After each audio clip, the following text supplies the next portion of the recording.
ગયું તો ચોમાસું વયું ગયું ને તો પાછું ચોમાસાને જેમ થઈ ગયું. હવે શિયાળો આવ્યો છે ભગવાન. તો આ ભગવાને તો પાછો અને ચોમાસાને જેમ કરી નાખ્યું. જો તો ખરા પાણી પાણી કરી નાખ્યું. અંબાલાલે એવું જ નીકળો ત્યારે જય છે ને શિયાળાનું આવે તો એ પાછું ચોમાસાનું જ મોકલે લખે. હવે અંબાલા જ ચોમાસાનું ગયો, હવે શિયાળાનું મોકલાવાનું હોય. હે ભગવાન, હવે તો આ વરસાદને બંધ કરો. માંડવી પાથરે પડી છે, પાથરે. હવે માણાને થોડુંક તો કામ કરવા દે ભગવાન. હવે આ વરસાદને બંધ કર, બંધ.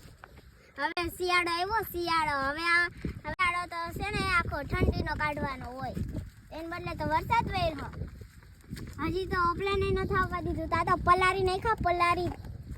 માણા આમાં શું કરે હે ભગવાન? તે તો બહુ કરી. હવે આ વરસાદને બંધ કરતો થાય, ન કરતા અમારું કામ જ પૂરું નહીં થાય. માંડવી બિસાડાને જોત ખરા, હજી તો અમુકે તો ઉપાડી જ નથી.